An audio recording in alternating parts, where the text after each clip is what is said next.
Hi friends, മറ്റൊരു വീഡിയോയിലേക്ക് എല്ലാവർക്കും സ്വാഗതം. ഇന്ന് നമ്മൾ മാൽദീവ്സിലുള്ള ബെലഫഹി ഐലൻഡിലെ ഓഷ്യൻ ബീച്ച് എന്നറിയപ്പെടുന്ന ബീച്ചിലേക്കാണ് പോകുന്നത്. ഇവിടെ നമ്മൾ കൂടുതലായിട്ടും കാണുക, നമുക്ക് കടലിൻ്റെ അടിത്തട്ട് വളരെ ക്ലിയർ ആയിട്ട് കാണാൻ പറ്റും. കടലിലേക്ക് വെള്ളം ഇറങ്ങി കിടക്കുന്ന സമയമാണെങ്കിൽ നമുക്ക് കടലിലേക്ക് ഇറങ്ങി നടക്കാനൊക്കെ പറ്റും. അപ്പോൾ നമ്മുടെ മുട്ടിന് വെള്ളമുള്ള സ്ഥലങ്ങളിൽ, അത്രയും ആഴമുള്ള സ്ഥലങ്ങളിൽ പോകുമ്പോൾ പോലും നമുക്ക് ഒത്തിരി കോറൽസ് എല്ലാം കാണാൻ പറ്റും. അപ്പോൾ ഇതെല്ലാം കാണാനായിട്ടാണ് നമ്മൾ ഇന്ന് ഈ ബീച്ചിലേക്ക് പോകുന്നത്. ഇങ്ങോട്ട് പോകുന്ന വഴിയാണ് നിങ്ങളിപ്പോൾ ഈ കാണുന്നത്. ചുറ്റും തെങ്ങുകളൊക്കെ നിന്നിട്ട് വളരെ മനോഹരമായിട്ടുള്ളൊരു വഴിയാണ്. ഇനി അറ്റത്ത് നമുക്ക് ബീച്ച് കാണാൻ പറ്റുന്നുണ്ട്. ഇവിടെ ചെന്ന് കഴിയുമ്പോൾ ഈ മരങ്ങളുടെയൊക്കെ അടുത്ത് തന്നെ അവരൊരു പാർക്ക് പോലെ സെറ്റ് ചെയ്തിട്ടുണ്ട്. ഇതെല്ലാം ഇവിടെ ഇരിക്കാനുള്ള അല്ലെങ്കിൽ കിടന്നുകൊണ്ട് ആടാനുള്ള ഒരു ഊഞ്ഞാല പോലത്തെ ഒരു സംഭവമാണ് ഇവർ സെറ്റ് ചെയ്തിരിക്കുന്നത്. ഇതിൻ്റെ സൈഡിൽ തന്നെ ഒരു ഷെഡൊക്കെ ഉണ്ട്. അപ്പോൾ അവിടെയൊക്കെ നമുക്ക് ഇരുന്ന് ഈ കടലിലെ കാഴ്ചകളൊക്കെ കണ്ട് ഇങ്ങനെ ഇരിക്കാനൊക്കെ പറ്റും.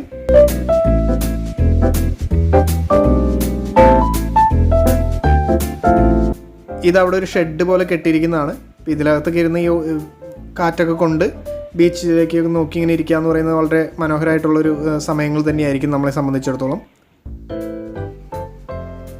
ഇപ്പം നിങ്ങൾ കാണുന്നതാണ് ഈ ഐലൻഡിലെ മുടിവെട്ടുകട എന്ന് പറയുന്നത്.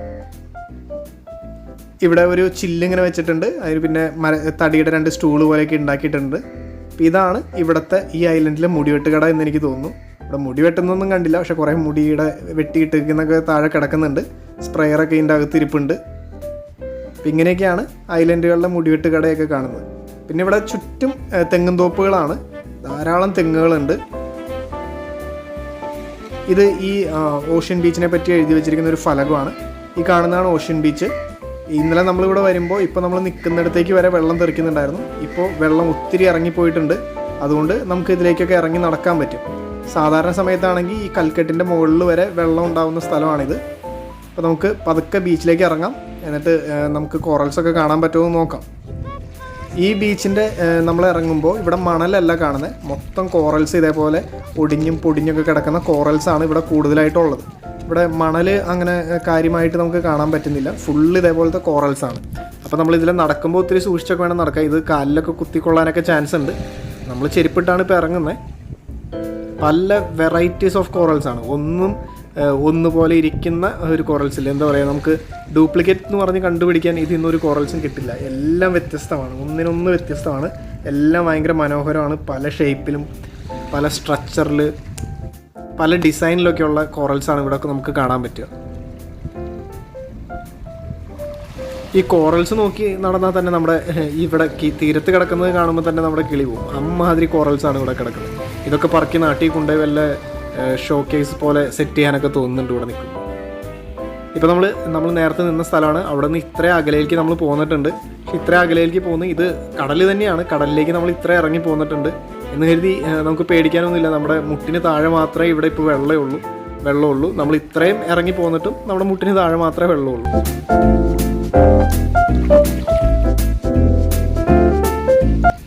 അങ്ങനെ നമ്മൾ പോകുന്നതിൻ്റെ ഇടയ്ക്കാണ് നമുക്കൊരു സീ കുക്കുംബർ കിട്ടി. അപ്പോൾ അത് ആദ്യമായിട്ടാണ് നമ്മൾ സീ കുക്കുംബർ കാണുന്നത്. അപ്പോൾ അതെടുത്ത് നോക്കിയതാണ്. അപ്പോൾ അതിൻ്റെ വെള്ളമൊക്കെ ചീറ്റുന്നുണ്ടായിരുന്നു. ജീവനുള്ള ഒരു സീ കുക്കുംബർ തന്നെയാണിത്. ലക്ഷങ്ങൾ വിലയുള്ള സാധനമാണ് ഇതിൻ്റെ ഇത് കറി വെച്ചാലൊക്കെ. ഇപ്പോൾ നമ്മൾ ആദ്യത്തെ കോറൽസ് കണ്ടു. ഇവിടെ കല്ല് ഉള്ള ഭാഗത്തേക്ക് എത്തുമ്പോഴാണ് കോറൽസ് കൂടുതലായിട്ട് നമുക്ക് കാണാൻ പറ്റുക. അപ്പോൾ നമ്മളിങ്ങനെ നടന്ന് കോറൽസ് ഉള്ള സ്ഥലത്തേക്ക് എത്തിയിട്ടുണ്ട്. ഇവിടെയൊക്കെ കോറൽസ് ഉണ്ട്. ചെറിയ കല്ലുകളിലൊക്കെ ചെറുതായിട്ടാണ് കാണുന്നത്. അപ്പോൾ നമ്മളിതിൽ നോക്കി നടക്കുകയാണ്. നല്ല വലിയത് കാണാൻ പറ്റുമെന്ന് അറിയാനായിട്ട്. നടക്കുമ്പോൾ ഒത്തിരി സൂക്ഷിച്ച് നടക്കണം.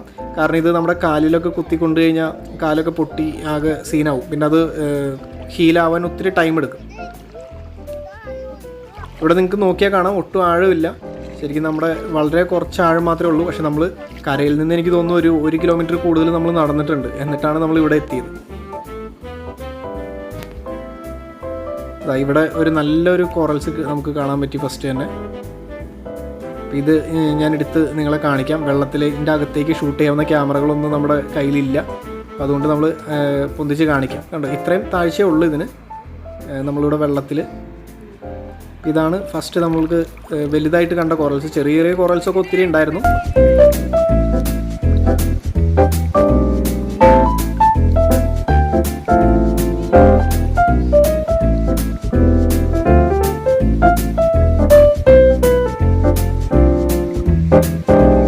നമ്മൾ ലക്ഷദ്വീപിലോ അല്ലെങ്കിൽ മാലദ്വീപ്സിൽ തന്നെ മാഫുഷിയിലൊക്കെ ചെന്ന് കഴിയുമ്പോൾ നമ്മൾ കാശ് കൊടുത്ത് സ്നോർക്കലിംഗ് ഒക്കെ ചെയ്താൽ കാണുന്ന സാധനമാണ് ഇവിടെ നമ്മൾ വെറുതെ കടലിൽ കൂടെ നടന്ന് കാണുന്നത്. അവിടെ സിയാനും സിനുവും നിൽക്കുന്നുണ്ട്. അവർ നിൽക്കുന്നത് നോക്കിയാൽ നിങ്ങൾക്ക് മനസ്സിലാവും എന്തുമാത്രം വെള്ളം ഇവിടെ ഉള്ളൂ എന്നുള്ളത്. ഇത്രയും കടൽ ഇറങ്ങി കിടക്കുന്നുണ്ട്. ഇങ്ങനെ കടൽ ഇറങ്ങി കിടക്കുന്ന സമയത്താണ് ഇവിടെയൊക്കെ നമുക്ക് വന്ന് ഇങ്ങനെ കാണാനൊക്കെ പറ്റുക. വൈകുന്നേരങ്ങളിലൊക്കെ വന്നു കഴിഞ്ഞാൽ ഇവിടെ കടലിൽ കയറി കിടക്കായിരിക്കും. ഒത്തിരി വെള്ളമൊക്കെ ഉണ്ടാവും. നമുക്കിങ്ങടെ ഇറങ്ങാൻ പോലും പറ്റില്ല. നമുക്ക് ഇനിയും ഒത്തിരി കോറൽസ് ഇവിടെ ഉണ്ട്. ഇവിടെ പാറകൾ കിടക്കുന്ന ഒരു കുറച്ച് നടന്നു കഴിയുമ്പോൾ കുറേ കല്ലുകൾ കിടക്കുന്ന സ്ഥലത്തേക്ക് എത്തും. അവിടെ കൂടുതൽ കോറൽസ് ഉണ്ടെന്നാണ് സിനു പറഞ്ഞത്. അപ്പോൾ ഇത് കണ്ടോ, ഇവിടെയൊക്കെ പാറകളാണ്. ഈ കിടക്കുന്നതിലൊക്കെയാണ് കോറൽസ് ഉള്ളത്. ഇതിൻ്റെ അപ്പുറത്തേക്ക് പോയി കഴിഞ്ഞാൽ പിന്നെ നല്ല താഴ്ചയുള്ള സ്ഥലങ്ങളാണ്. അവിടേക്കൊന്നും പോകാൻ പറ്റില്ല. നമുക്ക് ഇവിടെയൊക്കെ നടന്ന് ഈ ഒരു കല്ലുകൾ കാണുന്ന പോലെ ഉള്ള ഈ ഏരിയയിലൊക്കെയാണ് കോറൽസ് കാണാൻ പറ്റുക. അപ്പോൾ നിങ്ങൾ കണ്ടോ, നമ്മുടെ പാദത്തിൻ്റെ തൊട്ട് മുകളിൽ മാത്രമേ ഇവിടെയൊക്കെ വെള്ളമുള്ളൂ. നമുക്ക് അടുത്ത ഒരു കോറൽ കിട്ടിയിട്ടുണ്ട്. ഇത് നേരത്തെ കണ്ട ഇതിനോട് ഏകദേശം സാമ്യമുള്ള കോറൽസാണ്. ഇതെല്ലാം ലൈവ് കോറൽസാണ്, ജീവനുള്ള കോറൽസാണ്. ഈറ്റങ്ങൾക്ക് ജീവൻ ഇല്ലാത്തതാണെങ്കിൽ ഇതെല്ലാം വെള്ള കളറിലായിരിക്കും കാണാം. ഇതിപ്പോൾ ജീവൻ ഉള്ളതുകൊണ്ടാണ് ഇതിന് ഈ കളറുള്ളത്. ഇവിടെ വേറെ ഒരെണ്ണം കിടക്കുന്നുണ്ട്. ഇവിടെയൊക്കെ ഈ കല്ലുകളിലൊക്കെ കോറൽസ് ഉണ്ട്. നമ്മളിതിൽ നടക്കുമ്പോൾ ഒത്തിരി സൂക്ഷിച്ച് വേണം നടക്കാനായിട്ട്. ഒന്നാമത്തെ നമ്മളിത് ചവിട്ടി പൊട്ടിക്കാനൊന്നും പാടില്ല.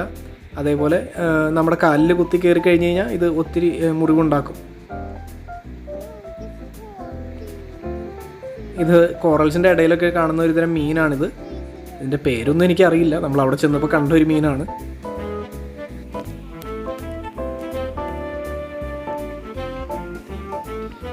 നമ്മൾ കരയിൽ നിന്ന് ഇത്രയും ദൂരെയാണ് നിൽക്കുന്നതെങ്കിലും ഇവിടെ ഒട്ടും വെള്ളമില്ല. അത് നല്ലൊരു അനുഗ്രഹമായി. മഴയുണ്ടായിരുന്നില്ല, അതുകൊണ്ട് നമുക്കിതൊക്കെ ഇറങ്ങി കാണാൻ പറ്റി കൃത്യമായിട്ട്. ഇവിടെയൊക്കെ പല വെറൈറ്റിയിലുള്ള കോറൽസ് ഉണ്ട്. ഇവിടെ നിൽക്കുമ്പോഴാണ് നമ്മുടെ ക്യാമറ വെള്ളത്തിൽ ഷൂട്ട് ചെയ്യാൻ പറ്റുന്ന, അല്ലെങ്കിൽ വെള്ളം കയറാത്ത ക്യാമറകൾ നമ്മുടെ കയ്യിൽ വേണ്ടതിൻ്റെ ആവശ്യകത മനസ്സിലാവുന്നത്. ഗോപ്രോയോ അങ്ങനെ എന്തെങ്കിലുമൊക്കെ നല്ല ക്യാമറകൾ ഉണ്ടെങ്കിൽ നല്ല വീഡിയോസ് നമുക്കിവിടെ എടുക്കാൻ പറ്റുകയാണ്.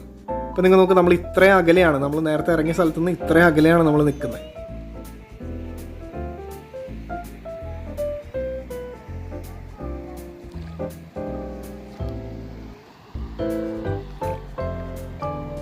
കരയിൽ നിന്ന് ഇത്രയും മാറി ഒരു കടലിലാണ് നമ്മൾ നിൽക്കുന്നതെന്ന് കണ്ടാൽ പറയില്ല. അമ്മാതിരി വെള്ളം കുറവായിരുന്നു. ഇതിവിടെ ശരിക്കും ഗാർഡൻ പോലെ തന്നെയുണ്ട് കോറൽസിൻ്റെ. പലതരത്തിലുള്ള കോറൽസ് ഒരുമിച്ച് ഇങ്ങനെ നിൽക്കുന്നുണ്ടായിരുന്നു. പക്ഷെ നമ്മൾ നടക്കുന്നതിൻ്റെയും ആ കാറ്റിൻ്റെ ഓളത്തിലൊക്കെ കെട്ടിയ ആ ചെളി അനങ്ങുന്നത് കൊണ്ട് നമുക്ക് അത്രയും ക്ലിയർ ആയിട്ട് കിട്ടുന്നില്ല. ഇവിടെ പല കളറിലുണ്ടായിരുന്നു. Pink colour, white, green, yellowish ആയിട്ടുള്ള കളറ്, ഇങ്ങനെ പല കളറിലുള്ള കോറൽസൊക്കെ ഇവിടെ ഉണ്ടായിരുന്നു.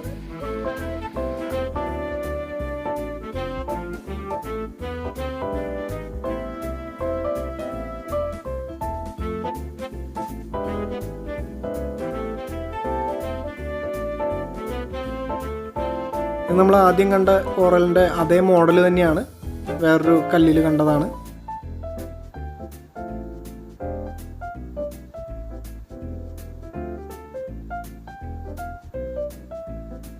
ഈ കോറലിൻ്റെ ഇടയിലൊക്കെ ചെറിയ ചെറിയ ജീവികളുണ്ട്. നമ്മുടെ എന്താ പറയുക, ഒരുതരം പാറ്റ പോലത്തെയൊക്കെ, പിന്നെ ഞണ്ടിൻ്റെ കുഞ്ഞുങ്ങൾ, അങ്ങനെ കുറേ ജീവികൾ ഇതിൻ്റെ ഇടയിൽ ജീവിക്കുന്നുണ്ട്.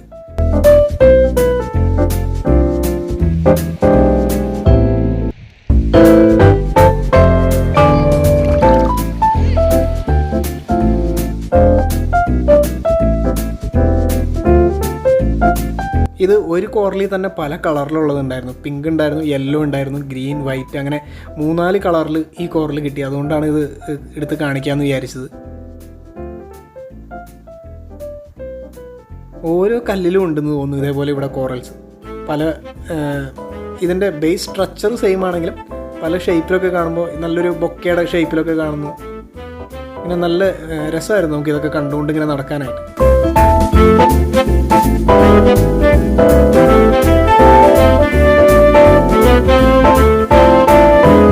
ശ്രദ്ധിക്കേണ്ട ഒരു കാര്യം എന്ന് വെച്ച് കഴിഞ്ഞാൽ ഇത് നമ്മുടെ കാലിലൊന്നും കയറാതെ നല്ല നോക്കി നടക്കണം, ചെരുപ്പൊക്കെ ഇട്ട് നടക്കണം എന്നുള്ളത് മാത്രമായിരുന്നു.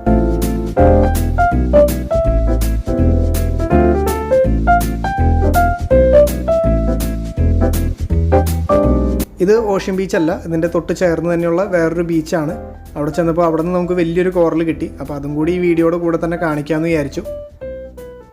ഇതൊരു വൈറ്റ് കോറലാണ് നമുക്ക് ഇവിടെ നിന്ന് കിട്ടിയത്. നമ്മൾ ഓൾറെഡി കോറൽസിൻ്റെ ഒരു വീഡിയോ ചെയ്തപ്പോൾ അതിൻ്റെ കൂട്ടത്തിൽ ഇത് കാണിക്കാമെന്ന് വെച്ചു. ഇത് നമ്മൾ നേരത്തെ കണ്ട ഓഷ്യൻ ബീച്ചിലല്ല, വേറൊരു സൈഡിലാണ്.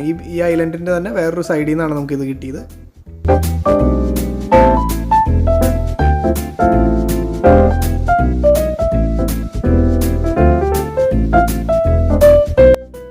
അപ്പോൾ ഇതായിരുന്നു നമ്മുടെ ഇന്നത്തെ വീഡിയോ നിങ്ങൾക്ക് എല്ലാവർക്കും ഇഷ്ടപ്പെട്ടു എന്ന് കരുതുന്നു. Thanks for watching. Have A nice time. Thank you all.